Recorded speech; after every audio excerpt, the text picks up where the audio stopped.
ngomong di rapat ini gini. Emang kita bisa berbuat apa, anggota dewan? Karena anggota dewan bukan eksekutor. Nah ini bikin rakyat bingung nih sekarang Cik ngomong begini. Anggota dewan itu bukan eksekutor. Pemimpin-pemimpin kita itu tidak murni, tidak 100% untuk memikirkan rakyat. Tapi mereka mungkin 80% mereka memikirkan bagaimana saya untuk mempertahankan kekuasaan.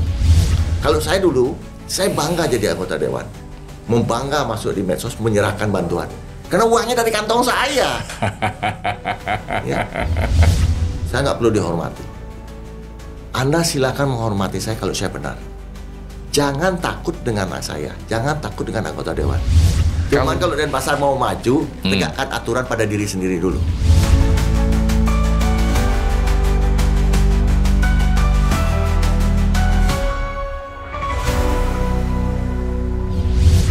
Bicara cerdas pasti ada solusi. Tentu di kehidupan ini tidak semuanya kita mengalami yang namanya siang hari. Atau tidak mengalami namanya suka terus. Ada suka, ada duka.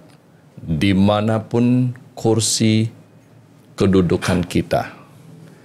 Pada waktu kita menjabat sebagai legislator, tentu ada yang namanya pergerakan, perjuangan, pencapaian, dan tujuan.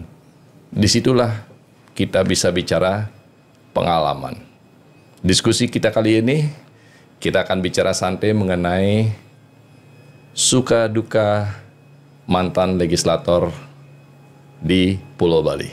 Bersama siapa?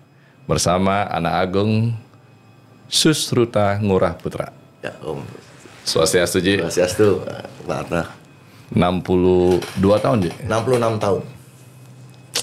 62, 6 tahun, tapi masih ganteng dan bugar, Ji. Ya, hidup, nikmati hidup, gitu ya. Nikmati hidup, santai. Pasti ada rasanya, Ji. Kita boleh serius pada saat kita di dalam ruangan untuk berdiskusi. Tapi di luar ruangan kita harus bagaimana kita selalu berceria.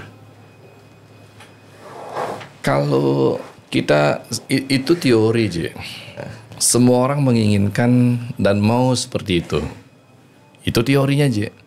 Tapi kenyataannya pada waktu manusia mengalami yang namanya musibah dan permasalahan hidup, Ji, Ya. tidak semua manusia bisa menikmati hidup. Ada rasanya, Ji. Bagaimana caranya pada waktu kita mengalami permasalahan hidup, tetapi kita bisa... Ya, semuanya bisa cari solusi lah. Ya, semua bisa dicari solusinya. Kita bisa berdiskusi sama keluarga, ya, untuk bisa minta bantuan sama orang lain, bagaimana untuk menyelesaikan permasalahan itu. Jadi permasalahan itu nggak bisa kita selesaikan sendiri, permasalahan hidup. Kita punya keluarga, punya istri, punya anak, semuanya kita bisa diskusikan. Jadi pada prinsipnya semua permasalahan kita diskusikan. Komunikasi itu penting. Komunikasi itu penting sama keluarga. Komunikasi. Berarti Ji apa-apa selalu berkomunikasi dengan keluarga? Oh ya, wajib itu. Wajib, Ji. Wajib itu. Oke, Ji. Ji kan dulu pernah duduk di DPR. 14 tahun. 14 tahun, Ji? 14 tahun. Dari Maksudnya? tahun 2009. Dari tahun? 2009, akhirnya 2023 saya mundur. 2009, 2003. 2023 saya mundur. Seharusnya masa jabatan saya adalah berakhir tanggal 18 Agustus 2024. 3 periode, Ji? Ya, Dari partai? Demokrat dulu. Kenapa mundur, Ji? Ada rasa yang kurang pas. Ya mungkin tidak perlu kita ceritakan lah. Ada rasa yang kurang pas, sehingga saya terpaksa mundur dari partai yang lama masuk ke partai yang baru lah. Aji sekarang gabung di? Saya gabung sama Pak Wandiro lah, Golkar. Saya gabung. Walaupun saya tidak sebagai anggota dewan, tapi saya masih tetap ke sana. Politik praktis. Ya. Ji, coba Ji, apa momen paling berkesan selama menjabat di DPRD Kota Denpasar, Ji? Kita bisa menyuarakan sesuai dengan hati nurani. Sesuai dengan hati nurani, tapi sesuai tetap harus berpedoman pada aturan yang berlaku. Ya kita nggak perlu takut. Selama kita mengikuti alur yang benar. Ya mungkin saja ada yang tidak sesuai dengan alur, tapi kita sepanjang saya menikmati itu karena sepanjang itu saya mengikuti alur yang ada. Masih ada lagi politikus seperti itu? Semoga. Semoga. Karena saya duduk di legislatif itu, terus terang saya katakan saya tidak lagi mencari penghasilan. Penghasilannya cukup dari bisnis yang saya miliki. Jadi di situ saya bisa menyampaikan mana yang putih, mana yang hitam. Masalah mana yang dijalankan itu adalah ranahnya eksekutif. Sebagai legislatif, kita hanya bisa melakukan pengawasan. Pengawasan menyiapkan aturan yang tidak bisa lepas dari aturan yang lebih tinggi. Kemudian kita melakukan pengawasan. Pengawasan sudah kita lakukan, kalau itu tidak dijalankan oleh eksekutif ya kita tidak bisa ngomong apa. Nah itu juga tergantung daripada di Dewan sendiri. Di Dewan sendiri kan ada banyak fraksi-fraksi. Ya kalau kita sendiri yang berbicara A, yang benar, kemudian yang lain menyatakan terpilih yang ini, ya sudah kita tidak bisa ngomong. Itu yang menyebabkan salah satu saya langsung. Iya, karena kalau Ji bicara itu berarti Ji bicara yang namanya idealisme. Di tengah dinamika politik lokal saat ini, Ji. Ya. Dinamika politik, apakah masih ada orang-orang yang idealis untuk benar-benar memperjuangkan kepentingan rakyat? Ya semoga kita harapkan makin banyak orang yang seperti itu. Karena kalau semuanya hanya mengikut, ngekor, mau dibawa kemana kota ini? Karena saya kebetulan di kota Denpasar ya, mau dibawa kemana kota ini? Ya contoh lah, saya bilang contoh, salah satu contoh yang saya hadapi. Pada saat yang bermasalah dengan diri saya sendiri. Sudah jelas ada bangunan yang mengambil lahan 5 meter. Itu sudah salah. Itu jalan 8 meter diambil oleh bangunan 5 meter. Saya nggak usah sebutkan. Oleh wali kota dibiarkan. Kita sudah bawa dalam rapat dewan juga, ada videonya. Sudah dinyatakan bahwa itu bangunan ini bermasalah. Tapi tetap dibiarkan oleh eksekutif. Kita mau ngomong apa? Sebentar, Ji. Itu pernyataan Ji ini berdasarkan fakta yang diakui oleh negara, ya. Apa berdasarkan fakta yang Ji miliki? Baik diakui negara, baik yang saya miliki. Yang diakui negara sudah jelas itu adalah sertifikat. Diakui negara. Dalam sertifikat bangunan ini sudah jelas hanya 4 meter. Di dalam peta LC yang ada 8 meter jalannya. Bangunan ini, tanah sertifikat ini 4 meter, jalannya 8 meter. Di peta LC juga jalan 8 meter. Dan saya juga memiliki ini. Tapi tetap lolos. Nah, hal seperti itu yang kita harus berbicara. Ya. Ini mantan anggota DPRD Kota Denpasar 3 periode aja berkata seperti ini. Bagaimana dengan rakyat biasa aja? Berbahaya. Banyak terjadi pelanggaran-pelanggaran, terutama di tata kota Denpasar. Ada bangunan yang nempel di trotoar. Kita berbicara tata kota lah ya. Banyak ada bangunan yang nempel di trotoar. Ada bangunan yang dibangun di atas sungai. Ada bangunan yang empernya melewati trotoar. Kalau ini dibiarkan mau menjadi apa kota Denpasar ini? Kalau itu dicoba diperbaiki, Ji, itu wewenangnya siapa dan siapa eksekutornya, Ji? Pemerintah Kota Denpasar. Wali kota? Wali kota. Apakah melalui proses pengadilan apa hanya sebatas beliau? Sebenarnya tidak perlu, karena itu jelas melanggar. Nggak perlu lagi meluas pengadilan. Tapi pemerintah harus memberi contoh pada dirinya sendiri dulu. Ya, harus memberi contoh pada dirinya sendiri. Apa saya katakan? Pasar Kereneng dari tahun 2000 sekian saya udah bicara, itu menyalahi aturan.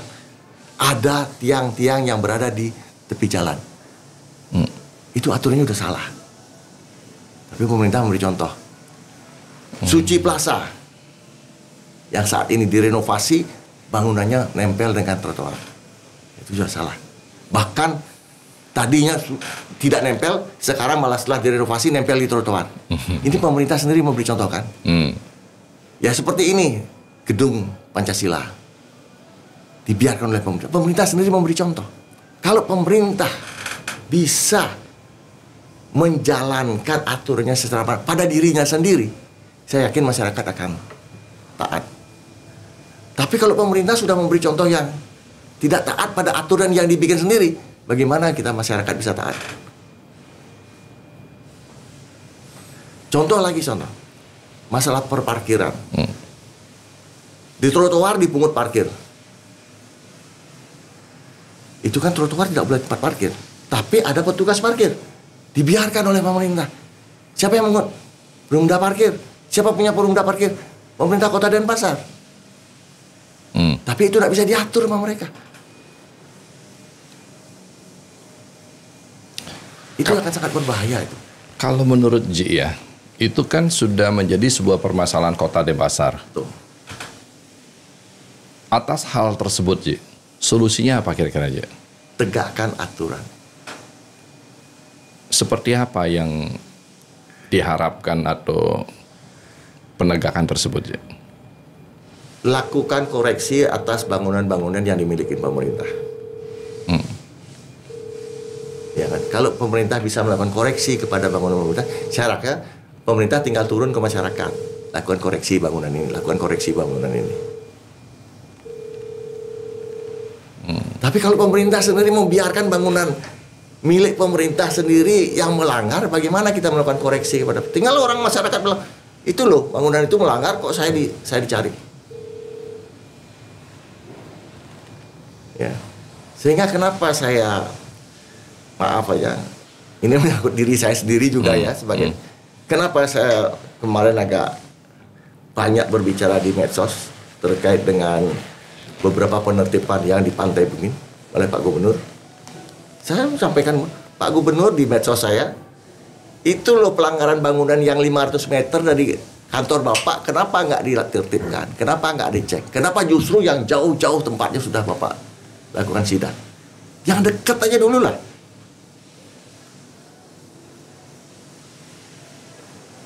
Tidak lebih 500 meter kok dari kantornya Pak Gubernur.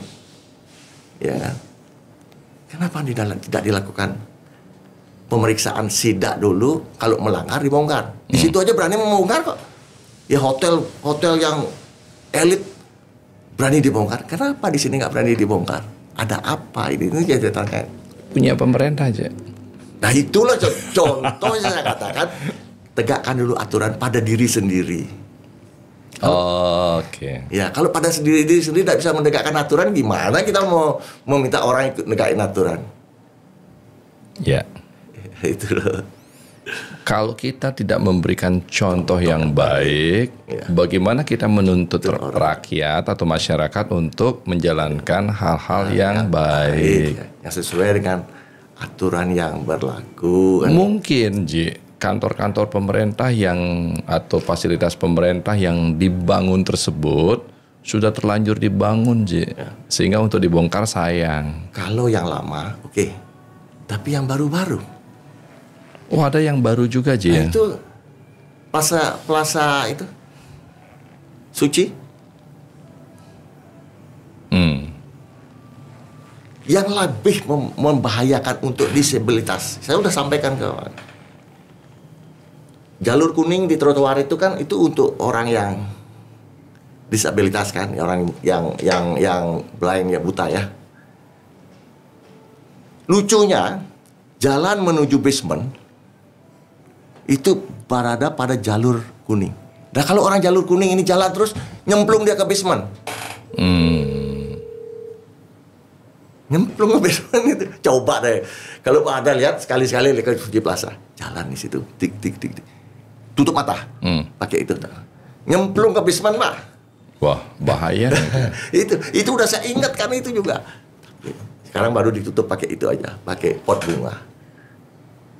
Jalur kuning itu harusnya kan nggak boleh pot bunga, langsung jalan, bikinin jalan. Jalur kuning kalau orang buta ngelihat tok-tok ini tutup pot bunga, ini apa ini tok-tok kemana saya jalankan gitu.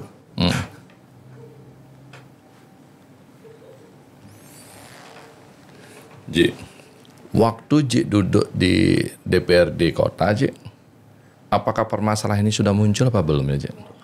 Sudah. Sudah. Dan Ji bersuara nggak waktu itu? Bersuara. Terus reaksinya Ya apa? kan saya sendiri. ya kita saya nggak minta menurut orang yang lain ya.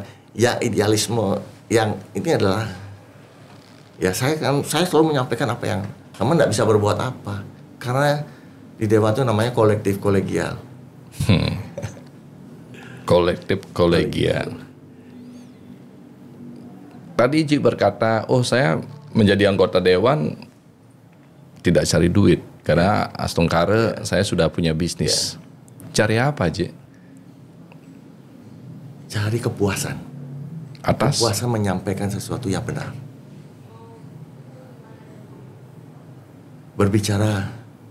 Berbicara yang apa adanya.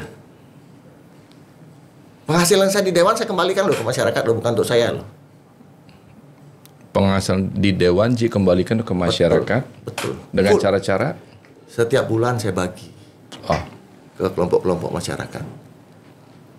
Setahun sekali setiap nyepi saya bagikan 11 ton kemarin itu. Terakhir saya membagikan 11 ton beras kepada masyarakat di lingkungan Wungcutan Kaja, di lingkungan desa saya. Ya 11 ton itu berarti hampir 120 juta. Uang dari mana? Bukan dari uang hibah, bukan dari uang bansos. Uang dari kumpulan gaji saya bagi. Setiap bulan saya bagikan untuk kelompok PKK, untuk pecalang, untuk STT. wow. Luar biasa. Selama Ji menjadi anggota dewan, dari awal sampai Ya. Ji, yang pingin tahu ya Ji ya, perasaan adaptasi setelah tidak lagi di kursi DPRD Ji, dengan Ji berjuang seperti ini. Artinya waktu di DPRD Ji tidak berhasil berjuang, bagaimana di luar legislatif? Ya kita tetap menyampaikan sesuatu yang tidak kurang baik itu. Yang kalau baik saya sampaikan juga baik. Ya selalu kalau memang pemerintah sudah baik ya sampaikan baik. Kalau yang tidak baik saya sampaikan baik, tidak baik. Tapi itu kan hanya sebagai sambilan. Ya saya fokus sekarang ke bisnis kan. Ya. Ke bisnis. Tetapi kebiasaan untuk berbicara itu tidak bisa hilang. Ya kembali kan masuk ke medsos saja. Iya. No viral, no justice. Ya, no viral, no justice. Makanya hampir setiap hari kan saya viralkan itu masalah gedung Pancasila itu. Karena kalau begitu lamanya Ji duduk di Dewan Ji, 14 tahun Ji ya? 14. Kangen nggak dengan sidang ya? Nuansa-nuansa sidang itu untuk saat ini ya? Enggak juga lah. Tidak juga Ji ya? Enggak juga. Mungkin ada yang membuat Ji merasa lega atas lepas dari posisi itu, ada Ji? Keluarga saya lega. Keluarga. Istri saya senang. Udah stop jadi Loh, bukannya istri bangga suami jadi anggota dewan Ji? Sudah cukup dia bilang. Kemarin sudah cukup. Toh, ya karena istri saya memang tidak pernah merasakan hasil dari dewan. Istri saya bilang, ya sudah stop udah. Saya tetap bilang, ya siapa tahu nanti 2029 ada kesempatan naik. Jangan. Ji, tadi dikatakan bahwa ada kepuasan Pak Arta untuk Kalau kita menjadi anggota dewan, yang Ji cari adalah kepuasan, bukan juga duit, karena sudah Ji bagikan. Ya. Kepuasan apa yang pernah Ji alami, Ji, waktu menjadi anggota dewan? Kepuasan apa? Mungkin apa yang Ji suarakan berhasil atau apa itu, Ji? Sedikit ya. Sedikit. Saya berhasil pada waktu itu bagaimana? Cuman sekarang kayaknya sudah, pada waktu itu saya gencar 2009-2010 itu bagaimana bahwa parkir itu pada saat itu kan parkir itu tidak dikenakan pajak, semua uang itu masuk ke beda parkir. Saya bilang ini tempat-tempat parkir di pelataran itu merupakan objek pajak. Itu saya perjuangkan. Sehingga tahun 2015 kalau terjadi, itulah akhirnya menjadi objek pajak. Cuman terakhir saya kecewa karena pemerintah mencari celah bahwa pungutan parkir tepi jalan itu bukan objek retribusi. Padahal sesuai dengan undang-undang, parkir tepi jalan umum adalah objek retribusi. Jadi pada saat itu, pada saat rapat dengan di pansus parkir, pansus retribusi dan pajak, diputus bahwa pungutan parkir di tepi jalan umum merupakan objek penghasilan, pendapatan, bukan masuk objek retribusi, sebagai pendapatan perumda parkir. Saya nggak setuju. Pendapatan Parkir. Pendapatan perumda parkir. bedanya apa, Ji? Bentar deh. Retribusi uangnya harus masuk ke kas daerah. Kalau penghasilan pendapatan perumda parkir masuk ke kas PD parkir, dibagi-bagi di situ. Oh. Seharusnya karena ini merupakan objek retribusi sesuai dengan undang-undang, maka seharusnya ini masuk ke kas daerah dulu.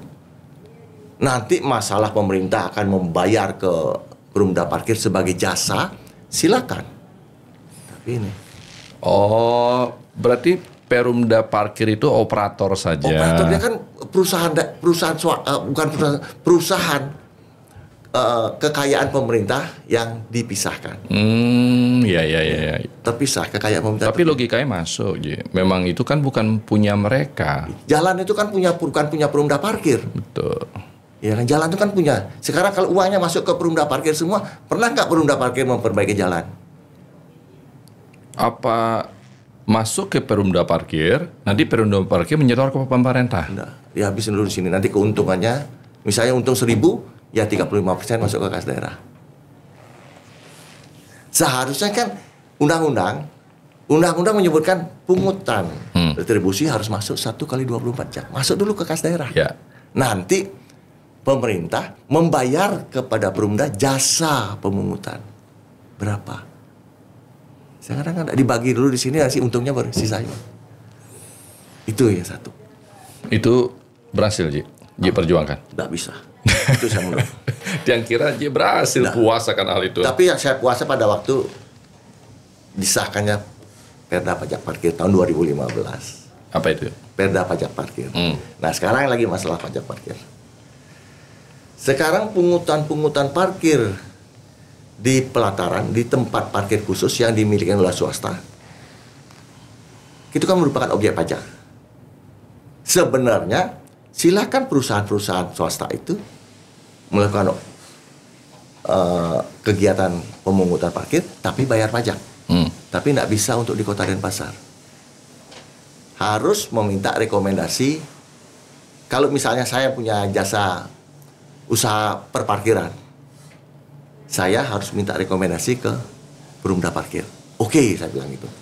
Merekomendasi oke, sama seperti pengacara atau notaris. Kalau nyari izin kan minta rekomendasi dari asosiasinya.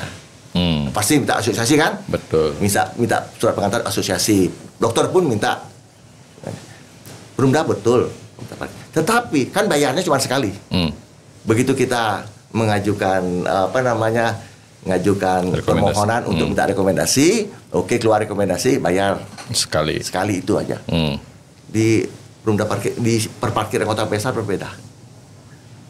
Ini yang nggak sepakat. Jadi pengusaha ini mencari rekomendasi perumda parkir, tetapi sepanjang masa itu dia harus membayar persentase ke perumda parkir. Artinya apa? Kebijakan Perwali 64 itu kebijakan yang memperkaya, saya nggak katakan koruptif ya, memperkaya korporasi dan memperkaya seseorang ataupun korporasi. Ya dong, masa terus-terusan membayar. Seharusnya kalau orangnya ada katakan nyari rekomendasi, sekali bayar rekomendasi. Ya sama lah, misalnya saya asosiasi retail ya kan, minta ke asosiasi untuk nyari izin, minta rekomendasi, ya bayar berapa juta ya kan. Ya 5 juta, 10 juta, selesai kan. Setelah itu nanti 5 tahun lagi kalau izin saya selesai habis, minta rekomendasi lagi, bayar lagi. Nggak masalah, itu benar. Tapi ini adanya kebijakan Perwali 64 itu mencari celah kepada perumda parkir untuk terus-terusan meminta persentase. Ini yang menjawabkan saya nggak cocok sudah.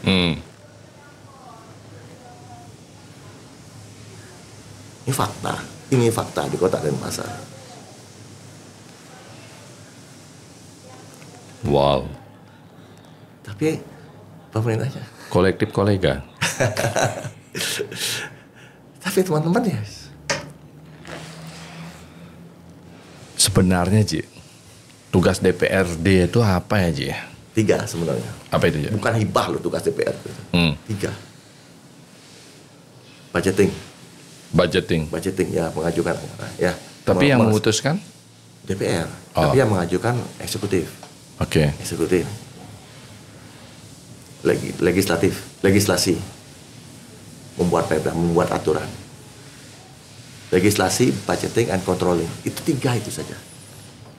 Budgeting, legislasi, dan controlling. Pengawasan. Legislasi, pembuatan peraturan perundang-undangan. 3 aja. Kalau sekarang ada DPR yang bangga memberikan hibah, itu uang rakyat kok itu. Saya 14 tahun duduk di Dewan, diberikan anggaran, menyalurkan anggaran hibah kan. Saya nggak pernah menyerahkan langsung, nggak pernah. Yang penting ada orang mengajukan hibah, ya kan, saya salurkan ke pemerintah, silakan keluar ya sudah, silakan. Saya nggak bikin di medsos, ya kan, ada teman-teman bikin di medsos penyerahan hibah. Yang diserahkan uang siapa? Tapi katanya Ji menyerahkan hibah itu karena perjuangan Ji mendapatkan dana itu. Nggak ada perjuangan, orang sudah ada anggarannya kok. Orang masing-masing anggota dewan dikasih alokasi 200 juta, 300 juta, 400 juta. Apa yang diperjuangkan? Lo di poster berkat perjuangan saya. Kalau di poster gede-gede loh Ji di desa-desa. Ya kalau nggak dikasih alokasi dana hibah oleh eksekutif, APBD nggak disahkan. Bukan berjuang khusus enggak. Oh, berarti ada bargaining posisi. Ada bargaining posisi kok di situ. Saya memperjuangkan dana sehingga bisa memberikan sumbang kepada pura untuk Nggak ada itu. Itu poster, Ji.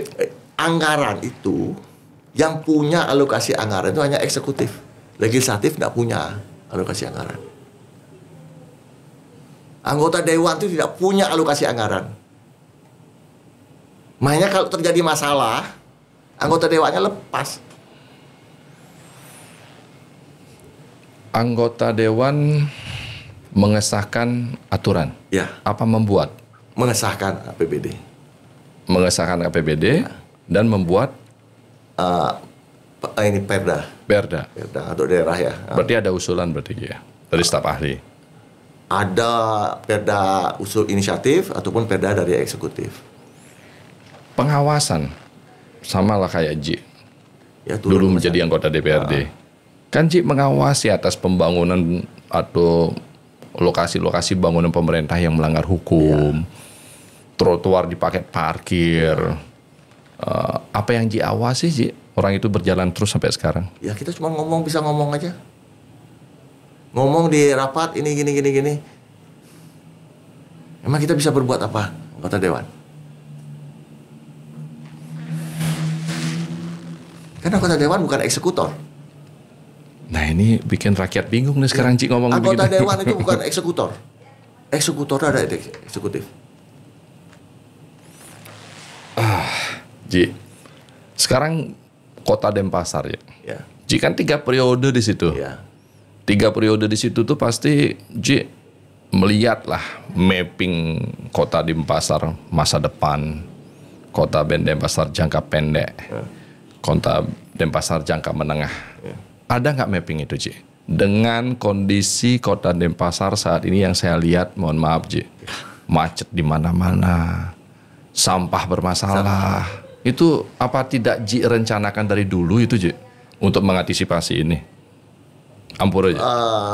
Pemerintah kan punya RPJMD, Rencana Pembangunan Jangka Pendek.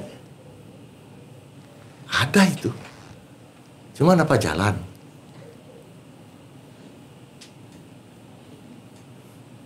Ya kayak sampah lah kita lihat. Saya sudah sempat ngomong dari 2019 itu. Tidak ada cara lain. Tanganin dulu pakai insinerator. Akhirnya tahun 2022, 2021 mulai dimuskan akan dibangun TPST. Pada waktu rapat TPST kita tanya, apa ini? Oh pokoknya semua sampah kita makan. Si general manager badan usaha yang akan menangani itu. Pihak swasta. Ya swasta itu, CP apa gitu loh, saya lupa itu udah. Kita makan semua sampah. Saya tanya, kalau memang dimakan semua sampah, berarti semua organik, anorganik dimakan semua Pak, kita makan. Kapasitasnya berapa? 1.100 ton per hari. Ada bang, kalau nggak salah yang di sini 400 berapa gitu. Itu untuk Kota Denpasar saja. Iya, 3 TPSD. Oh bagus, bilang gitu. 1.100 ton. Bagus toh. Tapi pada saat itu saya sempat ngomong juga sama salah satu pejabat, Pak, ini adalah hubungan pemerintah dengan pengelola ini adalah hubungan bisnis to bisnis. Saya bilang, kalau tiga-tiganya diambil alih atau ditangani oleh swasta yang sama, ini akan berisiko. Tapi mereka agak emosi ngomong ke saya, bapak-bapak ini, tidak bisa, karena kita sudah mempunyai kontrak payung katanya. Berisiko itu apa maksudnya? Kalau gagal satu, akan berpengaruh pada yang 2 ini kan. Oh, oke. Ini seharusnya 3 ini dikasih kepada 3 badan usaha. Mereka akan bersaing kan? Masuk akal. Mereka kompetitif kan? Masuk akal. Iya, tapi kan enggak. Lu kasih 3-tiganya. Ini berisiko Pak, ini enggak ada persaingan. Mereka ya jalan-jalan aja. Akibatnya apa? Sampai 2024 gagal semua. Tutup satu persatu, tutup. Coba pada waktu itu dikasih 3 badan usaha yang ngelola. Mungkin mereka ada persaingan kan. Akhirnya gagal semua. Pemerintah tidak siap. Dibangun TPS 3R, tapi kemampuan sampah Kota Denpasar kalau nggak salah mungkin sekitar 850. Pada waktu itu saya bilang, ini kok 2024 sudah ada anggaran kok itu. Sudah diposting anggaran untuk mengelola 1.200 ton sampah. 1.200 loh. Siapa itu saya tanya, kok 1.200? Sempat berdebat itu. 1.200 kali 100.000 per ton. 30 sekian miliar, hampir 40 miliar. Wow. Anggaran untuk sampah. Fee pengelolaan. Besar dong ya? Tapi kayak kecil lah itu. Oh kecil itu Ji? Kecil itu. Wah, coba Pak Arta, bisa ngelola sampah 1 ton hanya 100.000? Oh Oke. Ya kan? Kecil itu. Iya. Ya kan? Sudah disiapkan posisi.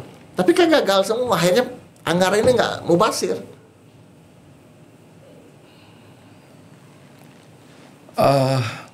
Yang dengar ya, Ji ya. Anggota DPR studi banding ke luar negeri untuk penanggulangan sampah, kemacetan, dan lain-lain yang menunjang atas pembangunan ke depannya, Ji. Pasti keilmuannya sudah didapatkan semua, Ji. Ya. Secara praktek di situ. Terus pasti pengetahuannya juga sudah, kan tinggal mengikuti aja, Ji. Seharusnya. Kalau saya terus terang lah, untuk studi banding sampah saya nggak pernah ikut. Tapi untuk studi banding pariwisata saya pernah ikut. Saya pernah melihat, contoh lah saya bilang. Saya pernah mengusulkan juga di Australia, di Melbourne. Saya waktu itu ke Melbourne. Sempat ke tempat pariwisata di mana ada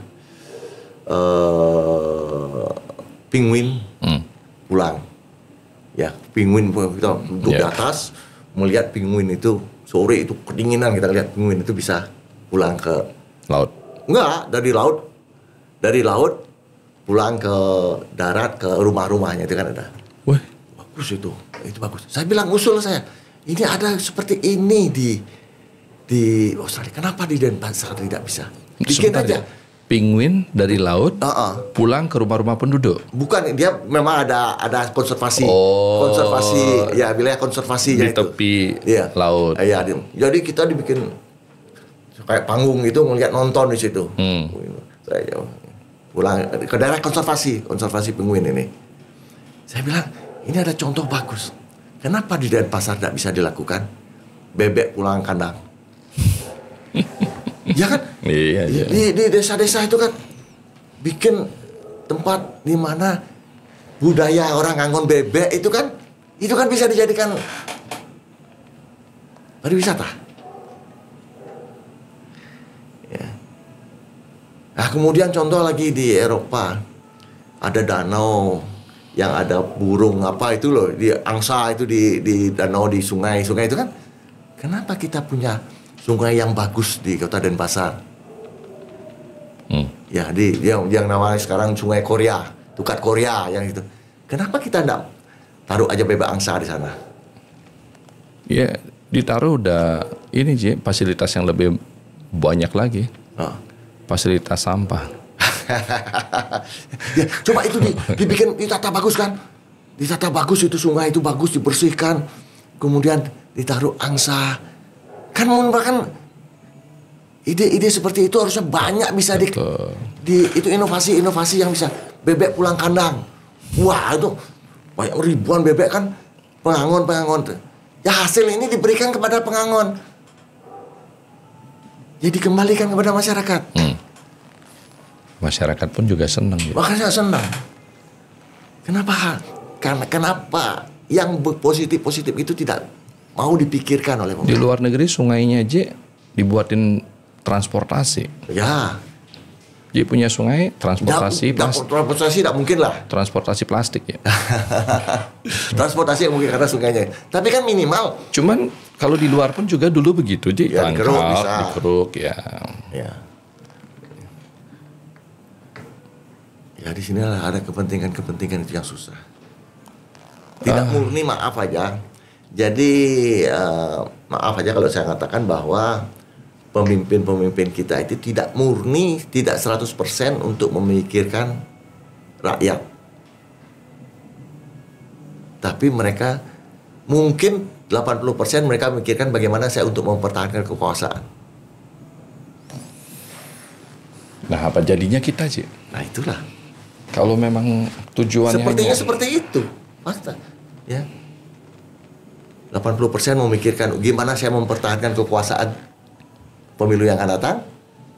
Yang 20% baru kita memikirkan pembangunan. Padahal kalau dalam ilmu politik yang Tiang tahu, ilmu politik bila mana kita mau bertahan atas posisi kita, pikirkan rakyat.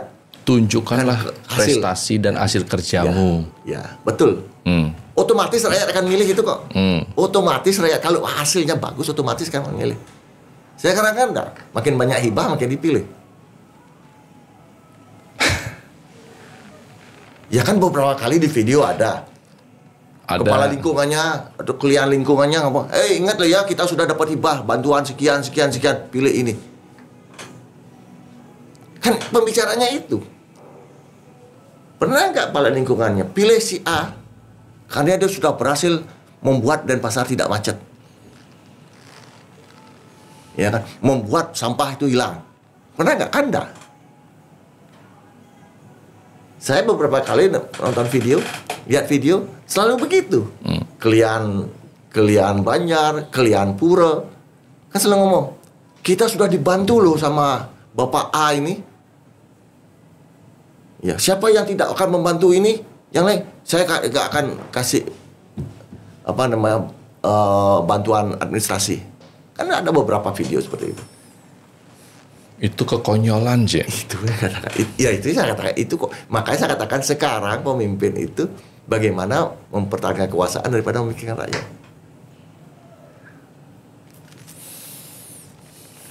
Menyedihkan sekali. Dan dampaknya ya kayak sekarang, Je. Tapi nanti menjelang pemilu kemunculan lagi hibah.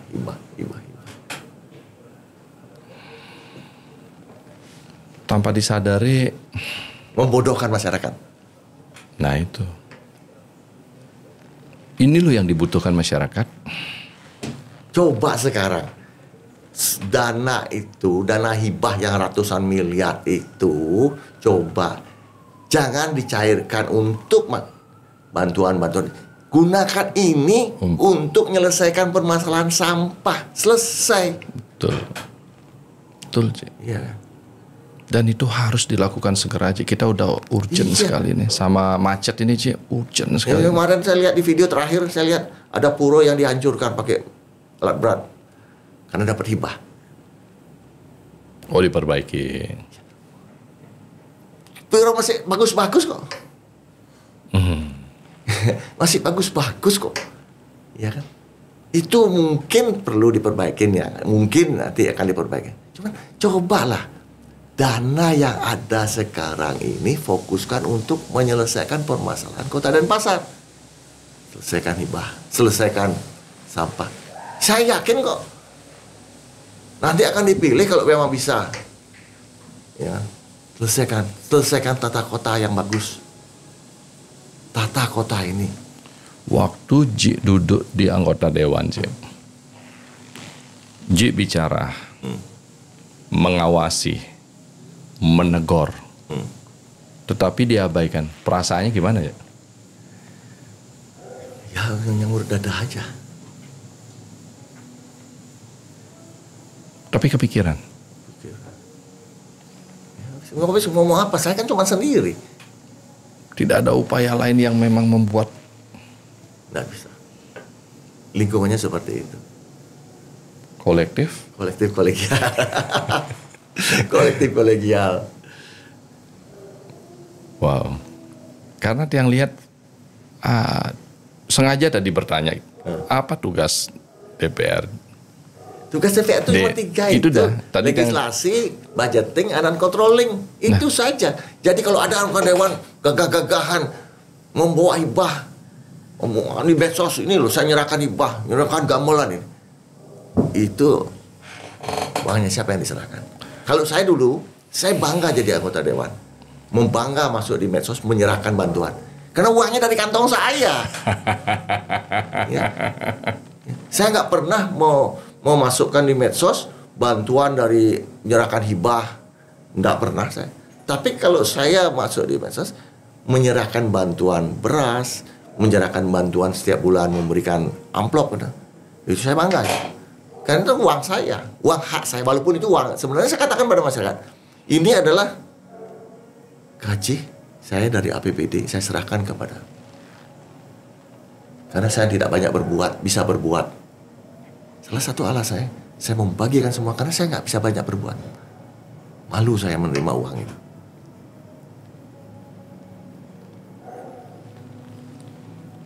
Wah, kalau itu kan yang membuat Ji, beberapa hal yang membuat Ji tidak nyaman, sedih lah ya.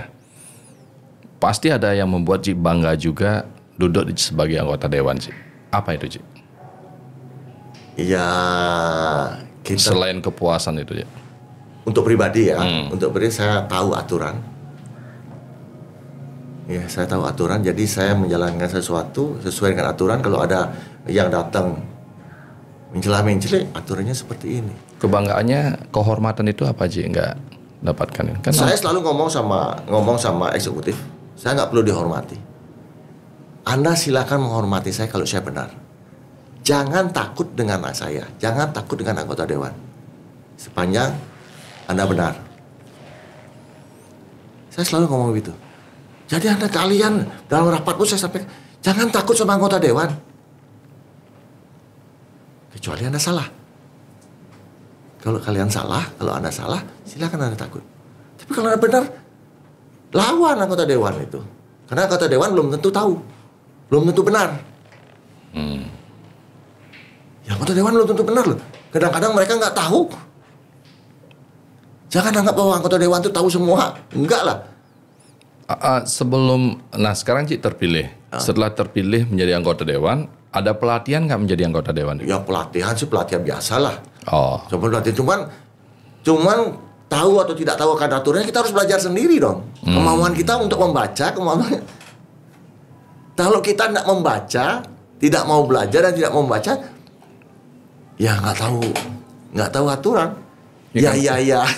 karena salah satunya tugasnya adalah membuat aturan. Ya. Kalau tidak tahu aturan, membuat aturan gimana Cik? Ya itu dah. Ya kita kalau ada undang-undang baru, ya kita harus pelajari. Ji. Walaupun kita punya staf ahli ya. Iya.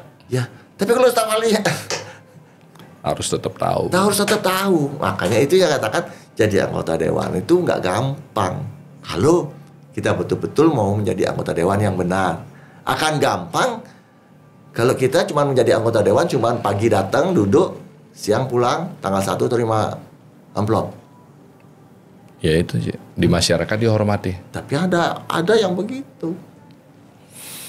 Tapi tidak semua. Tidak semua. Kota Denpasar Cik. Map plan-nya Cik. Mau seperti apa ke depan Cik?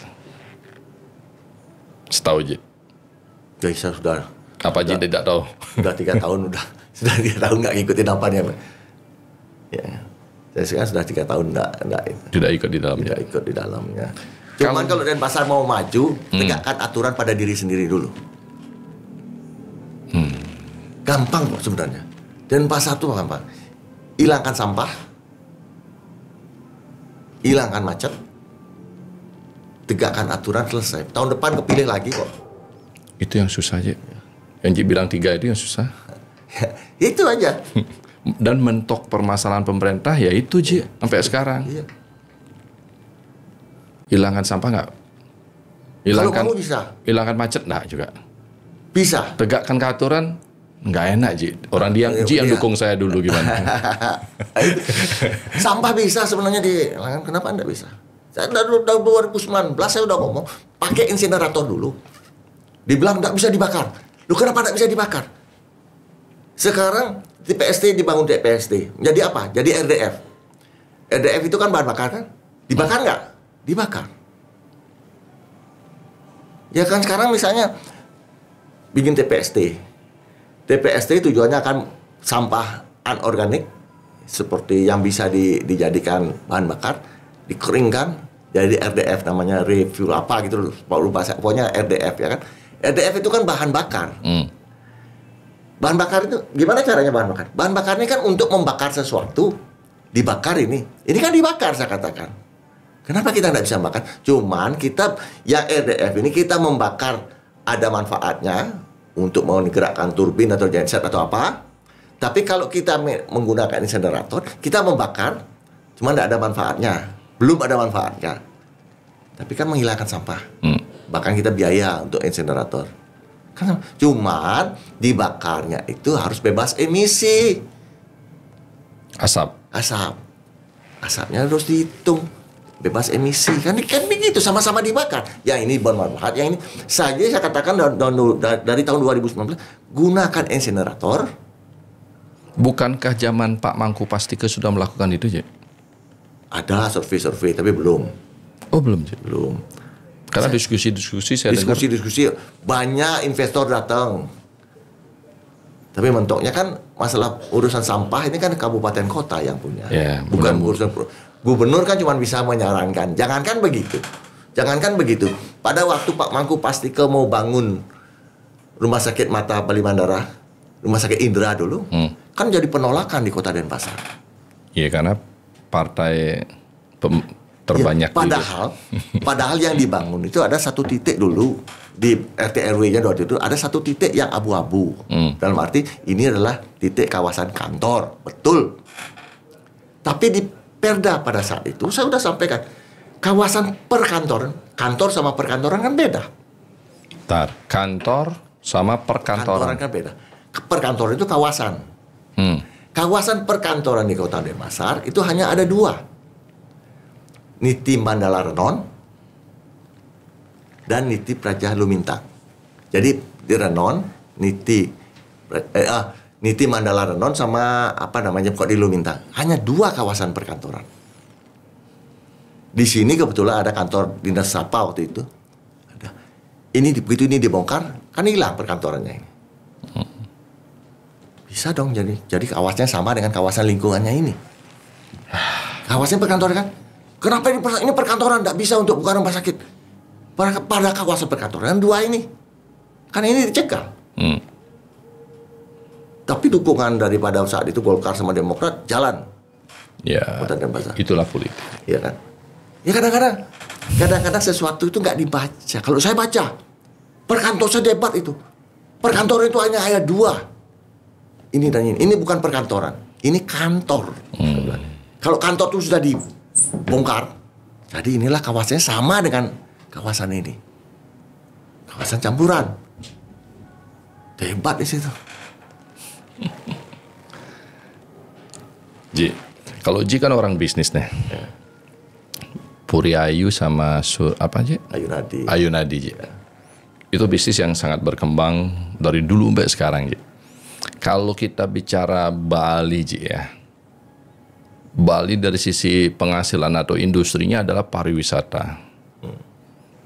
Karena industrinya adalah hanya pariwisata yang kita kuatkan, bahkan mungkin 80% ya, Cik. Pariwisata anjlok, masyarakat kita ikut-ikutan anjlok, Cik. Apakah tidak ada sektor lain yang bisa potensial selain industri pariwisata di Bali menurut Cik? Pariwisata di Bali itu ada taksunya.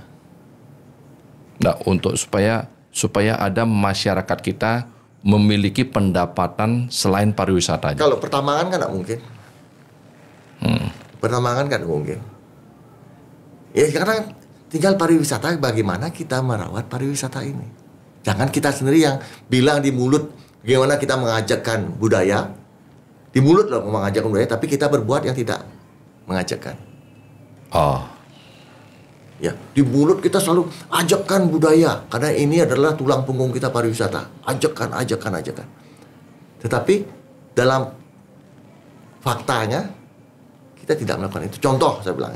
Contoh, bagaimana saya waktu itu nolak pembangunan krematorium. Saya sendiri nolak krematorium itu. Tapi lingkungan tidak mendukung. Kan saya katakan, krematorium itu dibutuhkan diperlukan tetapi biarkan krematorium ini pasti akan berkembang, tetapi biarkan mereka berkembang secara alami. Biarkan berkembang alami. Untuk krematorium ini diperlukan untuk orang-orang yang mungkin ada kesulitan dan segala macam kan, diperlukan krematorium. Biarkan mereka, ini krematorium nggak bisa dihentikan. Biarkan mereka berkembang secara alami. Pemerintah jangan ikut campur. Tapi faktanya kan pemerintah ikut campur. Memberikan hibah besar-besaran pembangunan krematorium. Artinya apa? Artinya akan terjadi degradasi budaya. bebanjaran kita menurun kan? Ya kan? Di mulut kita ajakkan budaya, tetapi kita justru mempercepat dengan memberikan bantuan pembangunan krematorium besar-besaran. Justru kita mempercepat degradasi budaya di sini. Ya kan? Orang yang dulunya ya mungkin ngaben dengan nista kan bisa, tapi ada budaya menjamu beraya, negen ke setra, kan begitu. Tapi kan hilang ini. Buat krematorium lebih cepat dan lebih murah. Praktis. Alasannya ngaben mahal. Pertanyaannya, kenapa bisa ngaben mahal? Bantennya mahal. Kenapa bisa krematorium murah? Karena sama-sama Banten kan? Banten ngaben, Banten kan sama-sama. Tujuannya kan sama. Kenapa bisa mahal di sini? Kenapa di sini bisa murah? Itu sebenarnya jadi menyelesaikan permasalahan tidak pada titik masalahnya. Ya kan, karena titik masalah yang diselesaikan tidak pada titiknya. Jadi menyelesaikan membunuh tikus, lumbungnya yang dibunuh, lumbungnya yang dibakar, mati memang tikus iya. Iya kan? Murah memang, dapat dengan krematorium murah memang. Tapi lumbung kita hilang kan? Jadi ngomongnya itu ajakan budaya. Tapi kita sendiri tidak melaksanakan ajak budaya. Biarkan aja berkembang. Kalau menurut saya biarkan berkembang. Ini Daji, kadang-kadang apalagi saya gitu ya, yang pernah duduk di legislatif, yang mau bersuara, yang mau berkorban, yang mau berbakti, bermanfaat untuk rakyat, tidak berdaya atas yang namanya regulasi atau aturan-aturan itu sendiri. Aturannya benar. Aturannya benar ya? Aturannya benar. Pelakunya? Aturannya udah sesuai. Ji, 2029 Ji mau kemana nih? Belum tahu saya. Karena istri juga bilang jangan ya. Tapi niatan untuk berjuang lagi ya? Tetap saya kalau kayak anak saya maju. Ya karena masih ada permasalahan Bali yang memang belum selesai. Ya. Banyak Ji. Wow. Banyak. Sekarang kita ribut. Tidak bisa omong apa-apa kita Ji. Dengan kita mendengarkan suara Ji ini. Karena pilih saya akan berjuang untuk ini. Kan itu Ji di awal. Nggak dipilih kok. Nggak dipilih. Yang dipilih, yang itu nggak dipilih. Kalau saya datang tuh, ini loh uang 500 pilih pasti. Kalau kita hitung berapa saya? 15 tahun loh, 14 tahun saya seperti itu memberikan bantuan. Tapi Pak, yang dilihat kan pada hari H-1, H-2. Serangan Fajar. Kok jauh-jauh seperti contohnya sekarang penataan. Sanur aja lah kita lihat lah. Tahun 2022, 2023 kan penataan Sanur. Jelas pun. Di jogging track, di luar jogging track tidak boleh dibangun. Bersih, hanya boleh kursi-kursi long chair itu untuk kan kekas kita. Sekarang ya? Sekarang apa? Ayo bangunan apa deh? Kaki lima. Ya, kaki lima. Di luar ini loh. Kalau di dalam jogging track, oke, mungkin tanah duduk atau pernah. Tapi di luar jogging track itu kan saya melihat di luar itu pantai itu, walaupun pantai itu ramai, tapi tertata bagus. Sanur yang kecil ini aja.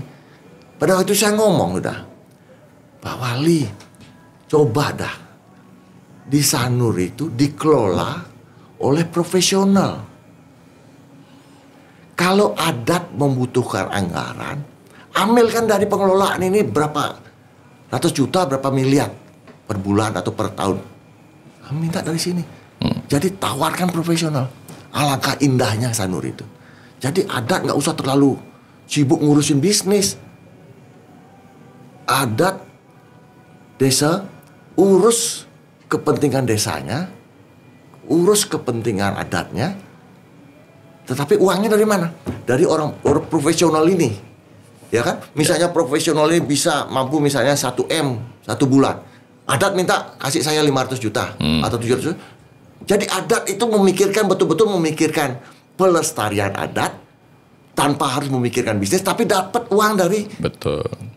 Itu metode luar, Ci. Lebih banyak dikelola oleh swasta secara profesional. Tetapi ya tetap kita harus berbicara sama adat. Adat harus mendapatkan bagian. Betul. Iya kan? Tapi nggak ngerti jawab. Aduh, jawabannya udah nggak. Ji, kalau seandainya Ji nih, untuk Kota Denpasar, dikasih sebagai pemegang kebijakan, sebagai orang yang berhak memutuskan apa aja di Kota Denpasar, kebijakan apa yang akan Ji lakukan pertama atas hal tersebut? Memberi contoh. Udah yang memberi contoh. Udah yang tebak jawabannya, Ji. Karena dari tadi Ji berkata, berilah contoh untuk penegakan aturan, berilah contoh atas pelaksanaan diri kita sebagai pemerintah, berilah contoh bahwa kita loh yang menjalankan segala sesuatu ini berdasarkan aturan-aturan yang ada. Kalau kita sudah mencontohkan semua itu, niscaya rakyat akan tidak meniru. Iya. Ji, dan kita berani bertindak. Ya. Kalau kita nggak memberi contoh yang baik, gimana kita berani bertindak? Oke, Ji. Terima kasih banyak. Semoga bermanfaat. Salam sehat, berbahagia. Om, santi. Santi. Om, kasih. Ya.